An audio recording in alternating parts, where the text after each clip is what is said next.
Madhav Kunj Bihari Jai Radha Madhav Kunj Bihari Jai Gopi जनवल्लभा Girivardhari Jai Gopi जनवल्लभा Girivardhari Yashodanandan Vraj Janaranjan Yashodanandan Vraj Janaranjan Yashodanandan Vraj Janaranjan Yashodanandan Vraj Janaranjan Yamuna तीरावनचारी Yamuna तीरावनचारी Jai Radha Madhav Kunj Bihari Jai Radha Madhav Kunj Bihari Hare Krishna Krishna Krishna Hare Hare Hare Ram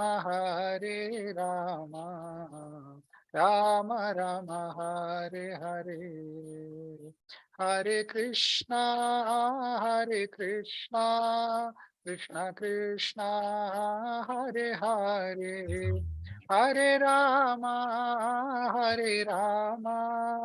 Ram Ram Hare Hare Jai Nitai सच्चिनंदन Nitai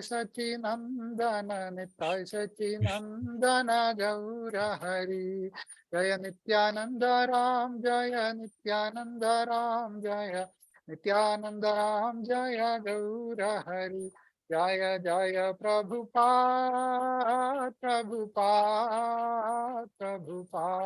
Jai Jai Prabhupada Jai Jai Gurudev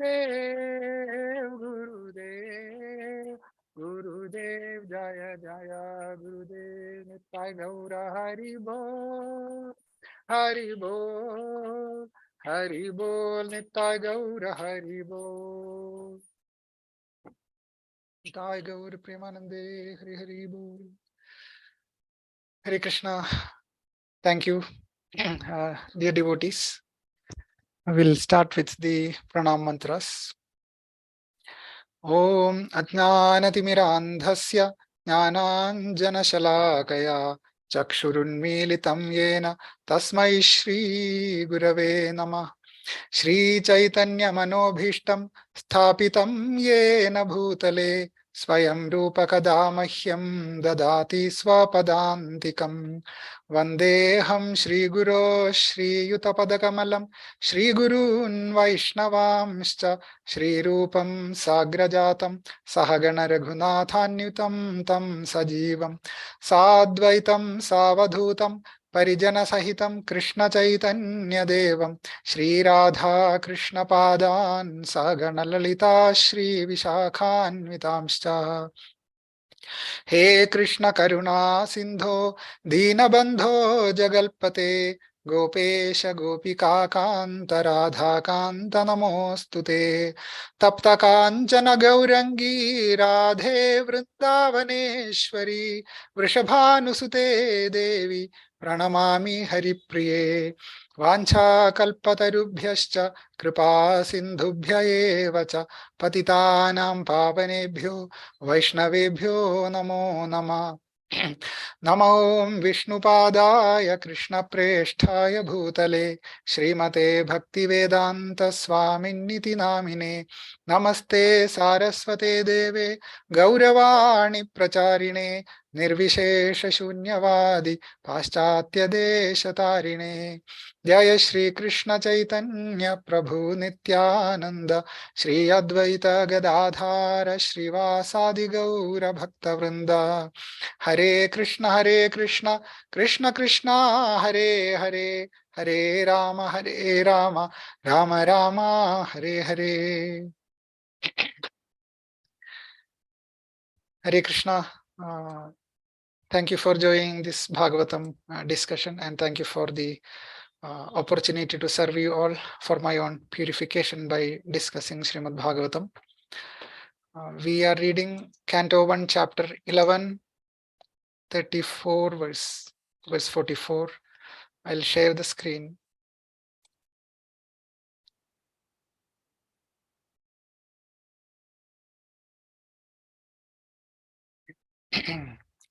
Om Namo Bhagavate Vasudevaya. Om Namo Bhagavate Vasudevaya. Om Namo Bhagavate Vasudevaya. I'll chant the invocation mantras also. Narayanam Namaskritya Naram Chaiva Narottamam Devim Saraswatim Vyasam Tato Jayamudirael. Nashtaprayeshvabhadreshu Nityam Bhagavata Sevaya Bhagavatyuttama Shloke Bhaktirbhavati Naishtiki Krishnaya Vasudevaya Devaki Nandanaya Cha Nandagopakumaraya Govindaya Namo Namah. So verse 34 of 11th chapter, Canto 1. Evam nripanam kshitibhara janmanam akshauhinibhih parivritta tejasam vidhaya vairam shvasano yathanalam mitho vadheno parato nirayudha. Evam nripanam kshitibhara janmanam akshauhinibhih parivritta tejasam vidhaya vairam shvasano yathanalam mitho vadheno parato nirayudha. Evam nripanam kshitibhara janmanam akshauhinibhih parivritta tejasam vidhaya vairam shvasano yathanalam mitho vadheno parato nirayudha. So anybody would like to chant?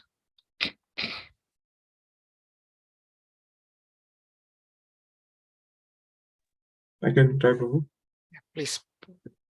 Evam nripanam kshitibhara janmanam akshauhinibhi parivritta tejasam vidhaya vairam shvasano yathanalam mitho vadheno parato nirayudha. Thank you, Prabhu. Anyone else?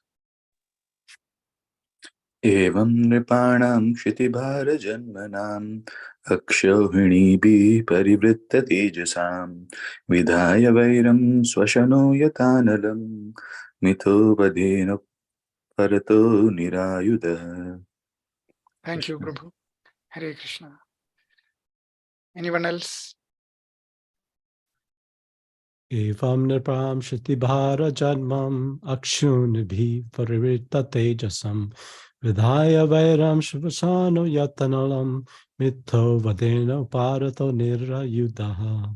Thank you, Prabhu. Thank you, Prabhu. Hare Krishna. I will read the... please, Mataji. Please, Mataji, go ahead.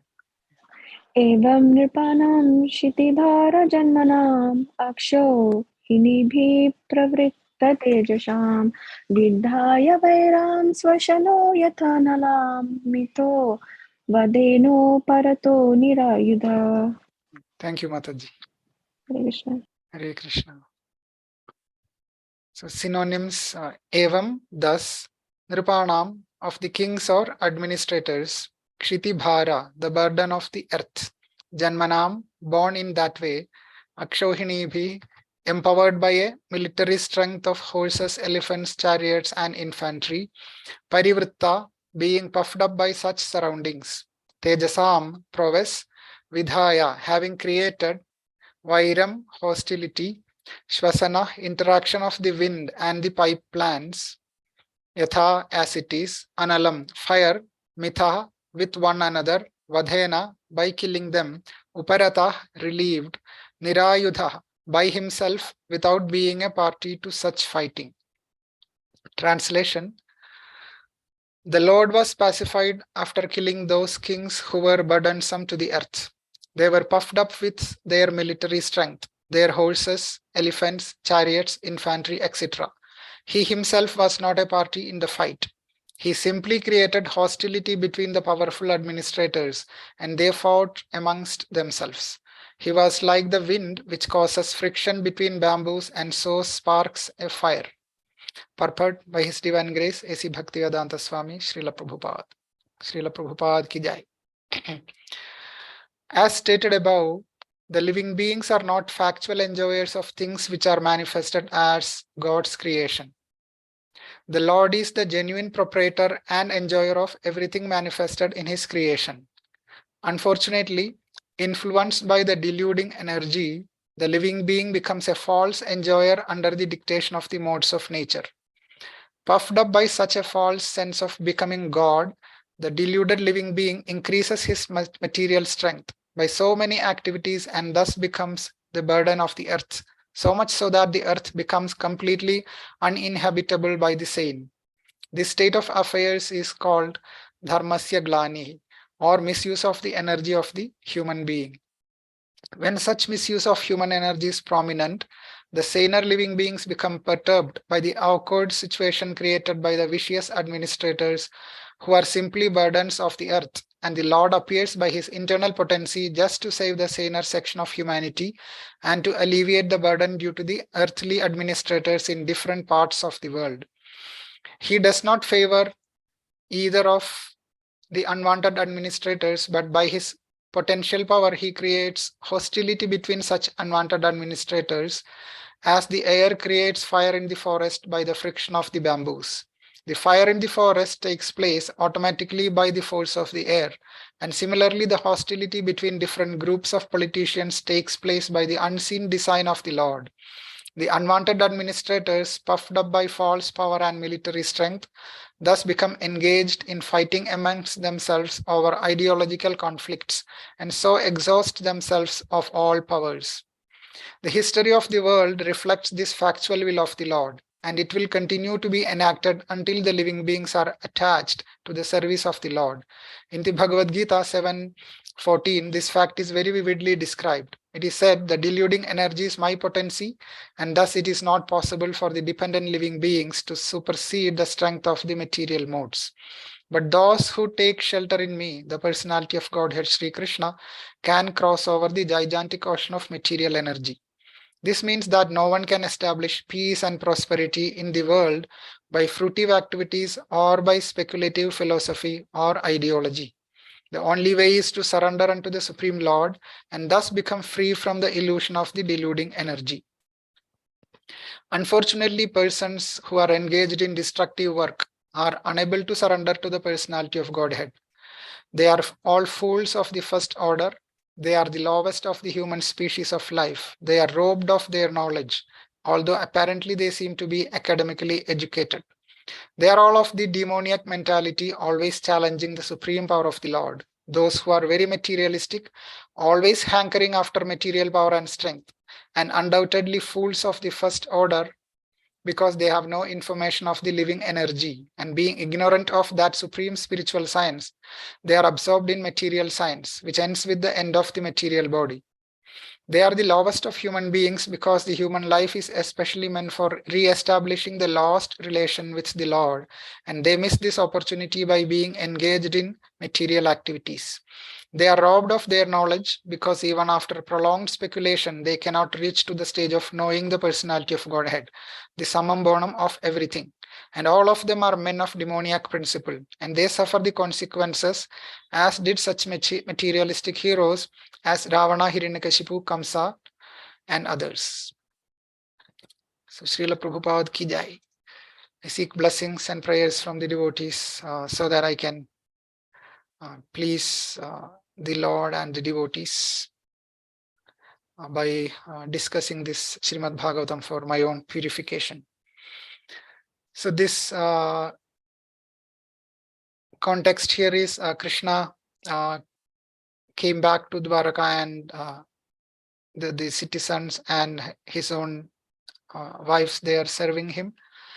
And it's mentioned here that Lord was pacified after killing those kings who were burdensome to the earth. So during his pastimes, he personally killed many of the demons, but also he made other kings who are not so inclined to take shelter of the Supreme Lord, or they are materialistic kings. They wanted to become the controller and enjoyer.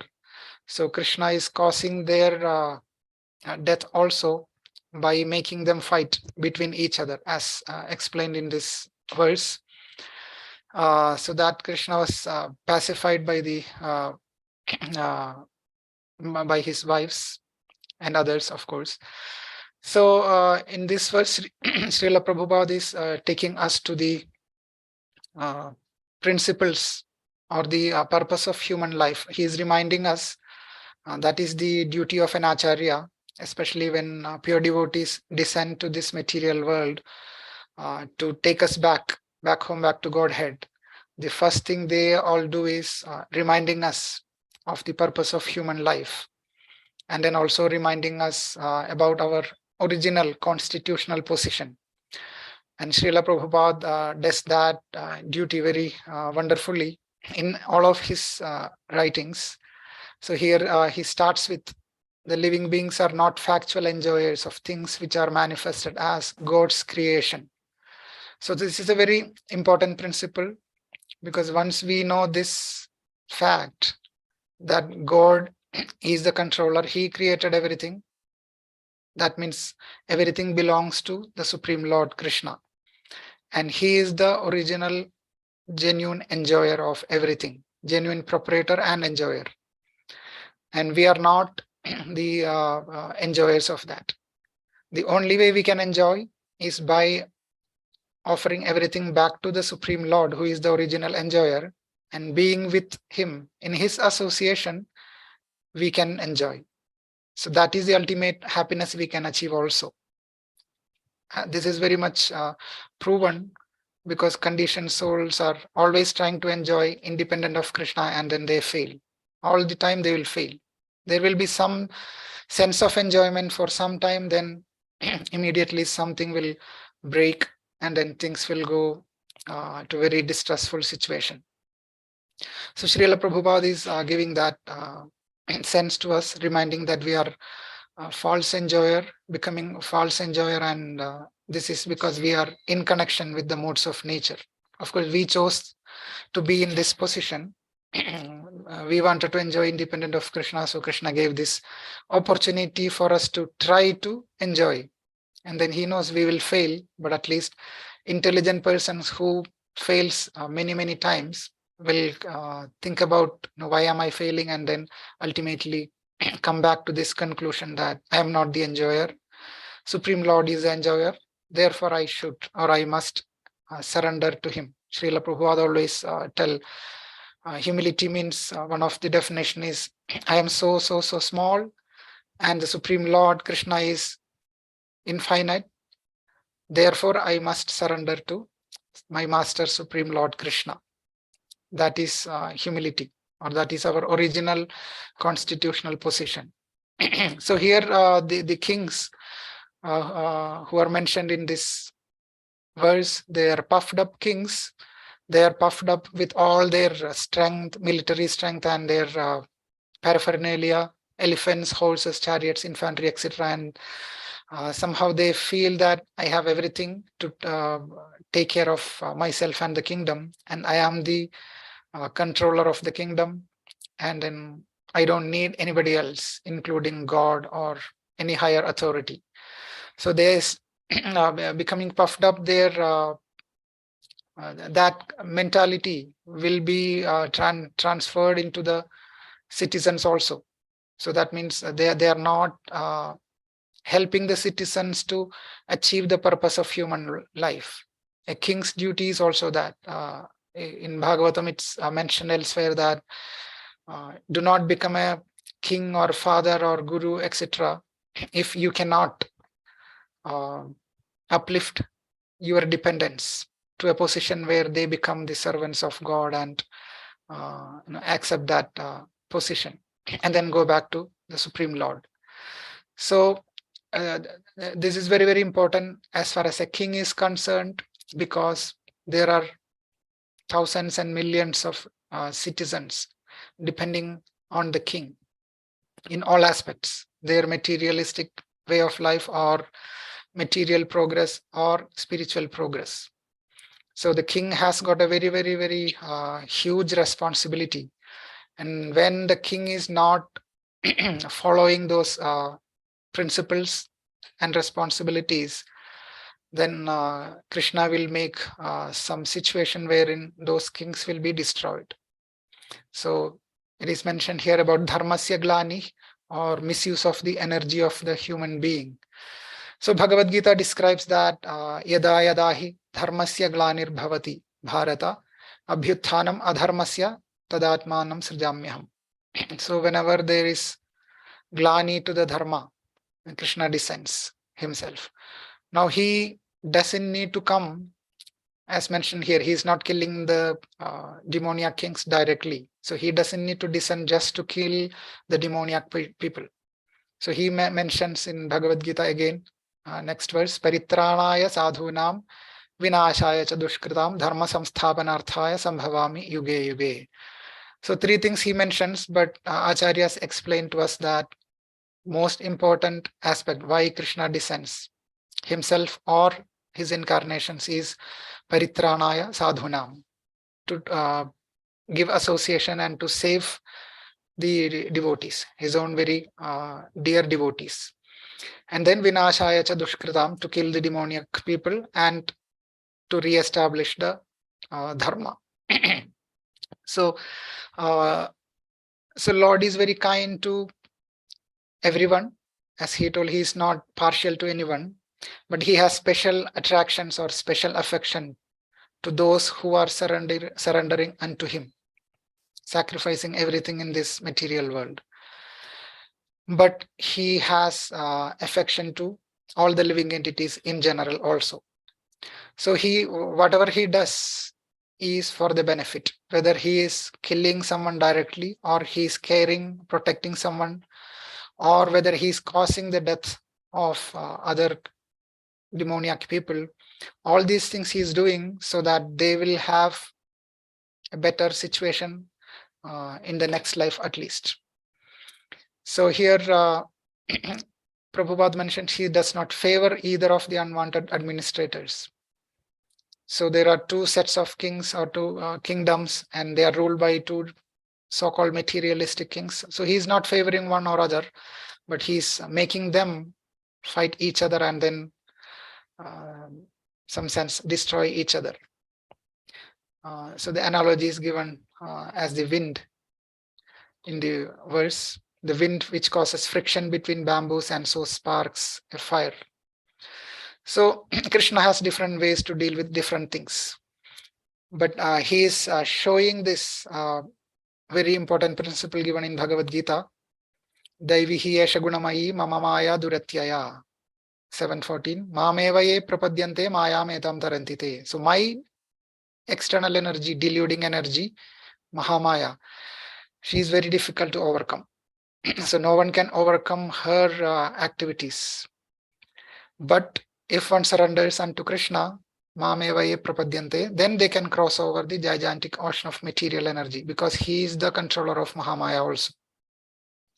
As Vyasadeva, when he goes into meditation, before composing Srimad Bhagavatam under the instruction of his spiritual master Narada Muni, he is able to see Purusham Purnam, Apashyat Purusham Purnam, Mayam cha. In that verse it is described. He is able to see the Supreme Personality of Godhead along with the Mahamaya. But since he is a pure devotee, he is seeing Krishna directly face to face, and Mahamaya is hiding behind Krishna. But for conditioned souls, Mahamaya is standing in between Krishna and the conditioned soul, so that conditioned souls cannot see Krishna, because that's what a conditioned soul is looking for. I want to enjoy without Krishna. So Krishna is, Krishna is instructing Mahamaya to do whatever the needful. That means, they want to forget me, so you do that service of making them forget me. And Mahamaya is not so happy to do that service, in the sense that it's not a nice service, that she is a devotee, but she has to take someone away from Krishna. Usually devotees would like someone to become closer to Krishna, so they will take any risk to bring someone closer to Krishna. But here Mahamaya service is the opposite, but since it is a service given by Krishna, she is doing it anyway. But then she is embarrassed, so she is hiding behind Krishna. Anyway, Vyasadeva is a pure devotee, so he can see Krishna directly. Mahamaya is not in between him and Krishna. But from that we can understand, Acharyas give us the indication that Mahamaya is under the control of Supreme Personality of Godhead. So the only way one can come out of this illusion is to take shelter of Krishna, who is the controller of Mahamaya, and then that way we will not be disturbed by Mahamaya. So here it is mentioned, no one can establish peace and prosperity by fruitive activities or by speculative philosophy. Karma Kanda or Jnana Yoga, those things will not help us to establish complete peace and prosperity. But just surrender to the Supreme Lord. That is the only possibility or only option we have. Any other option will fail. But in Bhagavad Gita concludes by saying, Krishna is saying, Sarva dharman parityajya mamekam sharanam vraja. So aham tvam sarva papebhyo mokshayishyami ma shucha. So Krishna is giving full guarantee. Just surrender unto me and I will take care of everything. So you will be free from this illusory world. So these kings mentioned here, they are again, it is mentioned in Bhagavad Gita about demoniac people, all the characteristics of them.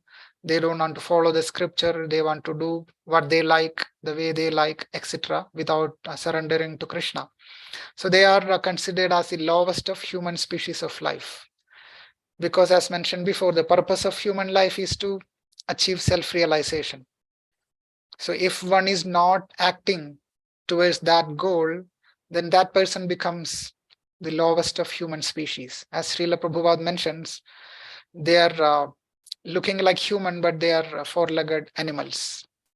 So what is the difference between cats and dog? They are doing the same four things: eating, sleeping, mating, defending, and these materialistic people also are doing the same activities. So there is no difference between them, even though they have the material body. But the risk is they will be very soon, after this lifetime, they will get an animal body or some other lowest species. So if somebody is acting against the Vedic principles, then they are considered as fools. And within the realm or within the viewpoint of material, mundane, mundane principles or policies, people may be academically educated. That means they may have some information in depth, which is mainly done or understood just to increase the sense gratification in general. So that will not be giving them a status of a higher human species or higher status in the human form of life, as per Vedic principle. Only when someone is acting towards the goal of achieving the Supreme Lord, then only that person can be considered as a genuine human being. Otherwise, everyone else is a demon. So now Srila Prabhupada, being an Acharya, out of his compassion speaks that if one is not surrendered to Lord, or if one is not inclined or favorable to the Lord, then that person is a demon. But the mundane world may not consider a person as a demon just because one is not God conscious. Especially in Kali Yuga, it is very, very much okay that one is not God conscious. That's okay. But if that person is, academically qualified and not harming others, then he is a very nice person. But according to Srila Prabhupada, that is not the case. If one is not God conscious, then he is a demon. So, of course, persons like me, I cannot say something like that because I have demoniac mentalities within my heart. Only thing is I'm trying to come out of that by trying to follow the process given by Srila Prabhupada. But as an Acharya, out of compassion, he speaks like that. So what we can understand is, at least I don't want to be in that mode. I would like to be a devotee of Krishna, and I would like to do what is needed to become a pure devotee of Krishna. And he has given us everything which we have to do while taking care of our body and family and other things. So the ultimate principle is surrender, and there are ways of or methods of surrender given in Shastras also. Shadvidha Sharanagati, six principles of Sharanagati is given. And then the devotional practices, that itself is based on surrender to Krishna. All the 9 processes, starting from Shravanam, Kirtanam, Vishnu Smaranam, Padasevanam, these are all direct devotional services. So all these things are based on that one single principle, Sharanam. Because without surrendering or without accepting Krishna as a supreme and we as menial servants of Krishna, all these things are not going to help us achieving that human purpose of life, achieving self-realization. So when we hear Krishna Katha, we have to know we are hearing the pastimes of the Supreme Lord, who is the controller, proprietor, and who is the maintainer, who is most compassionate. Without him, we cannot have any happiness, etc. Recently, I was reading about this fact that mechanical hearing and chanting, that it's written by Prabhupada in some of the purports in Bhagavatam. Mechanical process of chanting and hearing is not going to help us achieve Krishna Prema. In that, I'm not saying the exact words, but to that extent. But according to him and acharyas, it has to be from the heart. So when we are chanting or hearing, we have to have at least feel some affection or at least feel some respect that I'm doing this to please the Supreme Lord within my capacity. Even though I'm not pure, I don't know what love means, that's fine, but at least I'm sincerely taking some efforts to please the Supreme Lord. That is why I'm chanting, that is why I'm hearing. So with that mood of humility within our capacity, when we execute the devotional services, then Krishna is giving the mercy all the time, but then we can receive the mercy from Krishna. So that way, when we receive the mercy, that is the cause. It is not that our effort is the cause, or he was mentioning mechanical chanting, hearing and chanting is not the cause which gives us Krishna Bhakti or achieves Krishna Prema. The real cause is the causeless mercy of the Lord. And we have to receive that mercy. For that, we have to act in a humble mood of service, and from the heart, we have to act. Now, I was meditating on Lord Nityananda's mercy. I'm sure all of you also, because of the festival time, we just celebrated Lord Nityananda's appearance day, Nityananda Trayodashi. And then, interestingly, at least in India, today is the appearance day of Narottam Das Thakur. Probably in US, it was yesterday, maybe, I'm not sure, but at least this is the perfect time to glorify Narottam Das Thakur also. And we have this celebrated bhajan, Nitai Pada Kamala, Koti Chandra Sushitala. So every time when Nityananda Trayodashi is celebrated, this bhajan is at least remembered or sung by devotees. And interestingly, when I was going through this bhajan, I found the same purport Srila Prabhupada is mentioning here. This is coming from Narottam Das Thakur's bhajan also. At least it is mentioned by Narottam Das Thakur. And as we know, Srila Prabhupada mentions that Narottam Das Thakur's bhajans are not just simple songs. They are simple songs so that anybody can understand that, but they are very, very elevated philosophy. They are Vedic, equivalent to Vedic scriptures. And because of that, Srila Prabhupada quotes his bhajans and the essence of his bhajans in many of his lectures and even purports. So I was inspired to sing that bhajan and read the meaning for my own purification, especially since we are glorifying Lord Nityananda, and we can also glorify Narottam Das Thakur's purity and compassion. And this is very much in connection to the purport given here. So I will share the screen. I think I have a larger phone here. Okay. So I will try to sing the bhajan because it is a very famous bhajan, and also it's purifying to sing the words of Narottam Das Thakur. And then I will definitely read the translation also, and then we can all get the mercy of Lord Nityananda Prabhu in that way. Nittai pada kamala Koti Chandra Sushitala Vechaya Jagata Jura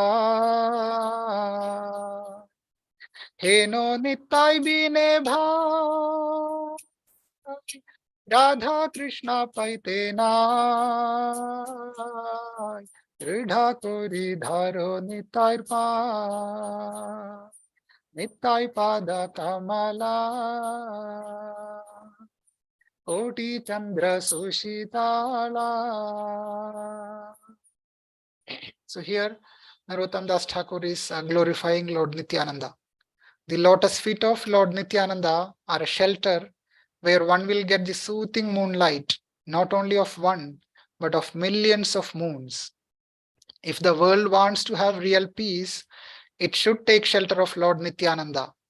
Unless one takes shelter under the shade of the lotus feet of Lord Nityananda, it will be very difficult for him to approach Radha Krishna. If one actually wants to enter into the dancing party of Radha Krishna, he must firmly catch hold of the lotus feet of Lord Nityananda. So in today's verse, Srila Prabhupada is mentioning the same. If one wants real peace, the fruitive activities or trying to acquire knowledge by one's own capacity, that will not help. But one has to surrender unto the Supreme Lord Krishna. So here the easiest way to get the attention of Krishna or shelter of Krishna is given. Radha Krishna, how to get into Radha Krishna's dancing party or how to approach is by taking the lotus feet, very soothing moonlight like lotus feet of Lord Nityananda. That way we get Lord Gauranga's mercy, and Gauranga is combined form of Radha and Krishna. So that way we will be accepted by Radha and Krishna. So Narottam Das Thakur is very, very kindly giving us the most simple method, because as we know, Lord Nityananda used to beg door to door, please chant the holy name of Krishna. Like he is very, very, very compassionate. Lord Gauranga himself is very compassionate, Namo Mahavadanyaya. But Lord Nityananda is million times compassionate than Lord Gauranga, because Jagai Madhai Pasram, as we know, Gauranga Mahaprabhu wanted to punish Madhai, but Lord Nityananda begs at his lotus feet and requests him to save them instead of destroying them. That way they got his mercy, Mahaprabhu's mercy, and they became elevated devotees. So in the next versa, Se sambandha nahi ja Vritha janma gelota Se pashu boro durata Nittai na boile mukhe Majilo samsara sukhe Vidya kule ki kori beta. Anyone who has not established his relationship with Nityananda Prabhu is understood to have spoiled his valuable human birth. Such a human being is actually an uncontrollable animal. Because he never uttered the holy name of Nityananda, he has become merged into so-called material happiness. What can his useless education and family tradition do to help him? So all those things Prabhupada was mentioning in the purport is mentioned here also, that if one is not establishing a relationship with Nityananda Prabhu, he is Balaram himself, he is understood to have spoiled his valuable human birth.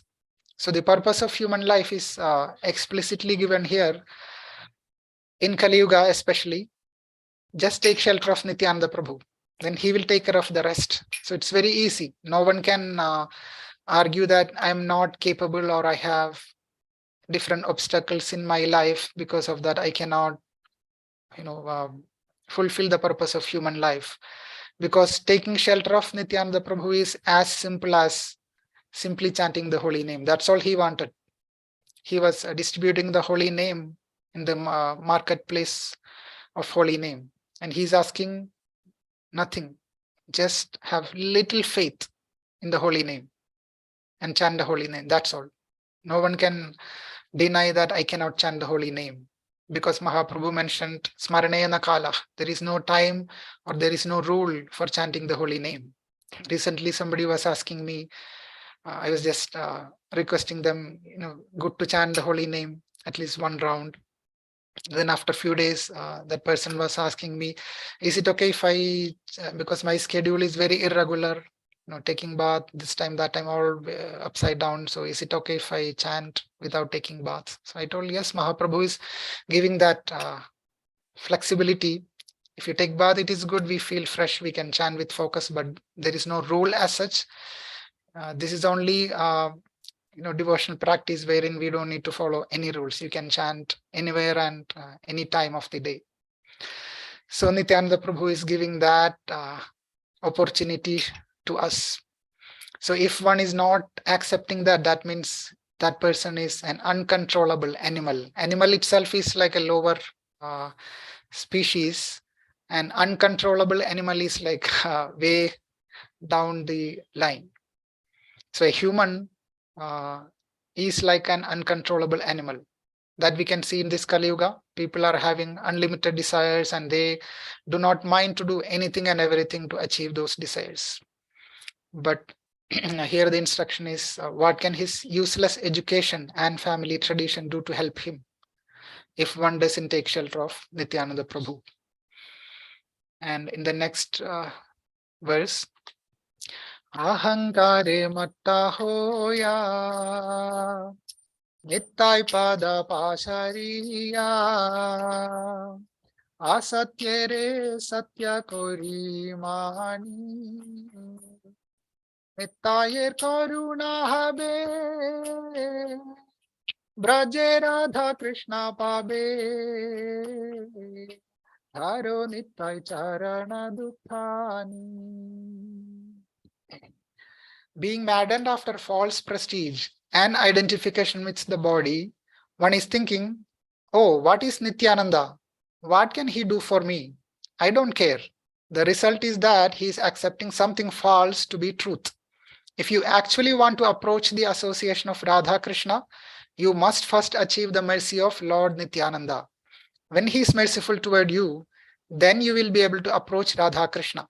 Therefore, you should firmly grasp the lotus feet of Lord Nityananda. So here we can see many people ask this, why do I need God? Why do I need to surrender? I'm okay now. I don't think I need anybody else's help. This is false prestige. So I don't care what you are telling, etc. And the result is that they are accepting something false to be the truth. The first thing is we are accepting the body as ourself. That itself is the false. But beyond that, we are accepting the false truth that I am the controller. That is adding to that, and then that adds the misery. And then in that channel, they are trying to establish peace in the world. And definitely, as Srila Prabhupada mentions, that attempts, all those attempts are waste of time. Shrama eva hi kevalam, as Bhagavatam describes. So here again, Narottam Das Thakur is repeating that if you want association of Radha Krishna, you have to get the mercy of Lord Nityananda. And then when he is merciful, then you can approach Radha Krishna. Therefore, you should firmly grasp the lotus feet of Lord Nityananda. And then last stanza. Nittayera charana satya tahara sevaka nitya Nittai pada sada koro asha Narotama boro dukhi Nittai more koro sukhi Rakhuranga charanera pasha. Narotama boro dukhi. Ittai more koro sukhi. Rakhuranga charanera pasha. So here he speaks, the lotus feet of Nityananda are not illusion. They are a fact. One who engages in the transcendental loving service of Nityananda is also transcendental. Always try to catch the lotus feet of Lord Nityananda. This Narottam Dasa is very unhappy. Therefore, I am praying to Lord Nityananda to make me happy.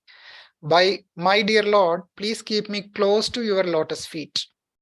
So this is a wonderful prayer we all can offer. As we understand from him that lotus feet of Nityananda are not illusion, they are a fact. So we are getting conviction and confirmation from such pure devotees, acharyas. So we can hold on to that and thus engage ourselves in the transcendental service, loving service of Nityananda Ram, and catch hold of the lotus feet of Lord Nityananda. So we can pray to Lord Nityananda. He is Balaram. As we know, Rama means the source of pleasure. So if we want to become happy, we need to hold on to the source of happiness, which is Ram and Balaram or Nityananda Ram. So we can, we have the support and empowerment and blessings from the acharyas in doing such wonderful services, such as taking shelter of lotus feet of Lord Nityananda. So we can pray to Lord Nityananda that please keep me close to your lotus feet so that I will not be attracted to this illusion of the material world. I will not be attracted to the false principles or false prestige, or I will not act based on that false conceptions. So please, give us your shelter, Lord Nityananda Ram. So that will be the best prayer we can offer to Lord Nityananda Ram on this auspicious festival occasions. And then we can definitely pray to Narottam Das Thakur. He is praying for us. He is pure devotee. He is always happy. He is always at the lotus feet of Lord Nityananda and Lord Gauranga, as we can see from his various pastimes. He organized this first Gaura Purnima major festival. So such an empowered personality is Narottam Das Thakur, and he is a very good melodious singer, and he has composed many bhajans about Radha Krishna, bhajans about Gaura Nitai, bhajans about spiritual master. We sing those bhajans every day, and bhajans about devotional service. And that's why Srila Prabhupada mentions the entire Vedic scriptures, the essence of scriptures are repeated by Narottam Das Thakur by simple words, using musically melodious bhajans, which can be understood by common people. And then they can relish by singing, because singing is very much attractive for everyone. And Narottam Das Thakur has done that wonderful job of providing this devotional principles in the simple form of bhajans to the entire humanity. And Bhaktivinoda Thakur, as we know, he has also done that similar approach. So we can pray to Narottam Das Thakur also on his appearance day, that please keep us under his shelter and give us the mercy and blessings, so that we will also take shelter of Lord Nityananda Prabhu. That way we achieve Mahaprabhu's mercy and thus Radha Krishna's mercy. So I will stop here and see if there are some comments or reflections on this wonderful topic of taking shelter of Supreme Lord, especially taking shelter of Lord Nityananda Prabhu on this auspicious occasion, and taking shelter of the acharyas who are providing us the right guidance, customized guidance for us to take shelter of the Lordship. So thank you very much. Hare Krishna.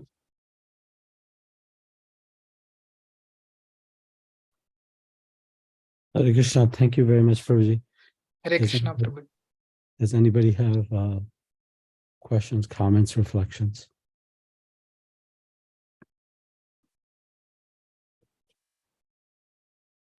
Hare Krishna. Thank you so much, Prabhuji, Hare- especially for bringing up the bhajan and especially emphasizing the point on taking the shelter of the Lord through Nityananda Prabhu. That was amazing. Thank you so much for that. Thank you, Prabhu. Hare Krishna. Krishna.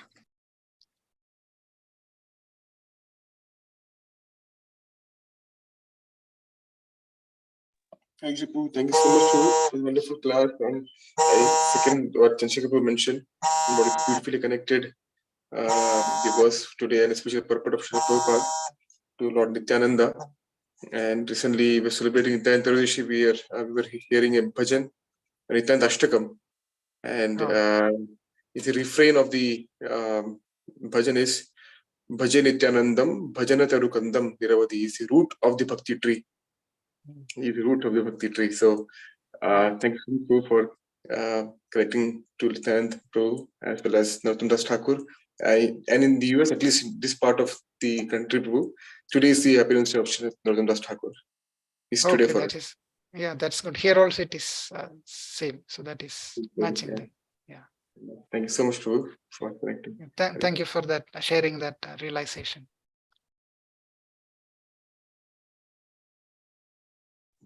Hare Krishna Prabhuji, thank you very much for your class. This is very wonderful class. Thank you. Thank you, Mataji. Hare Krishna. Hare Krishna.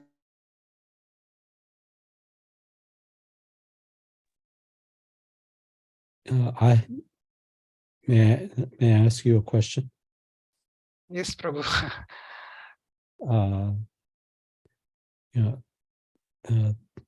Thank you for the class, and thank you for sharing your mood of deep devotion to the lotus feet of Lord Nityananda, and therefore to Narottam Das Thakur. If I can come back to this verse, one thing that I was contemplating is previous verses have described the ecstasy of devotees and bhav of the queens in experiencing in their heart and physically the presence of Sri Krishna Bhagavan. And then we have this verse, where it comes back to the battle of Kurukshetra and how the Lord created hostility. What do you think about the context? I'm not saying there's one right answer, of course, but what do you think about the contextual placement of this verse in sections which are talking about loving ecstasy of, a deep attachment and bhav for Lord, like the queens have? Yeah. Thank you for bringing that. I was thinking the same when I went through other verses, then suddenly somehow the whole mood got changed. But the little I was looking at the translation, and what I felt is, I don't know whether there are explanations by acharyas, the proper explanations, but I felt Krishna was, it's mentioned pacified. So the word used is, the Lord was pacified after killing those kings who were burdensome to the earth. So as part of their loving exchanges, so Lord took part in this battlefield and similar efforts. So they were pacifying him, because one comes after the victory, the love will be expressed by giving some pacification. You have been through this not so easy to go through situations wherein fighting or causing the people to fight between the battlefield. So that love is expressed in that way also. And then the verse is extending to glorify Krishna in that that aspect also, how he is taking care of these administrators without fighting himself. So that is what that pacification is, what I was connecting back to the other verses. Is that the correct understanding, or you have anything? I don't claim to have the correct understanding, but I think your explanation is very nice. Almost like a twofold explanation. One, that coming out of the heat of the battle and the love of the queens pacifies the Lord, and the other, that he's achieved his material purpose for which he was requested to descend, and now he's able to fully enjoy in his real purpose for which he descends. So thank you for exploring that key aspect of the verse about pacification. And thank you. You nicely put things together. Thank you I'm very not much. so sure, but yeah, thank you for trying, and I appreciate that. Hare Krishna. Yeah, so I just looking at one of the Acharya's commentaries too, and the commentary is written for this particular verse, the context, so to say. He mentions that in order to express the unimpeded nature of his love for the queens, right? Another type of activity lacking that excitement is described right now. So it's just a contrast between how much the love for his unimpeded love for his queens. To contrast that, another activity mentioned, in which Krishna doesn't like taking much interest, to give a contrast. So I read that again. In order to express the unimpeded nature of his love for the queens, another type of activity lacking that excitement is described. That's the nature of, that's the context. Okay, good. Okay. Like, colorful thing with a different background, so that this will have more highlight. The love of queens is so, Krishna loves that nature so much. In the contrast that Krishna doesn't like, that's the verse given here. Oh, thank you for sharing this. That's the beauty of Acharya's compassion, giving us the right. Yeah, that's that's Vishnu Chakravarti Thakur's, Srila Vishnu Chakravarti Thakur's commentary. Thank you for sharing that. Jiva Goswami says it in a different way. He says, when he came, Lord Krishna, he enjoyed the queens without worries in order to show his excellent happiness of household life. That he was so pacified that, okay, the material task is done. Now he can enjoy the happiness of household life. Household life, like we come back from work and sometimes stressed that, I have so many responsibilities. Once that's done, you can come home and relax. This atmosphere. Put your feet up and relax. That makes very sense also. Thank you. I think you pointed it out by showing how that pacification could, depending on, he was pacified by the queens, or he was pacified after killing the kings, and then he could enjoy there's so many varieties of explanation, and that's really the the rasa in Bhagavatam. There's many ways to look. Thank you, Nartha Prabhu, for sharing the Acharya's commentary. That's very nice. That is the advantage of discussing with devotees, not reading alone. That is not very favorable. Prabhupada and Acharyas tell us, so we don't get distracted by our mind.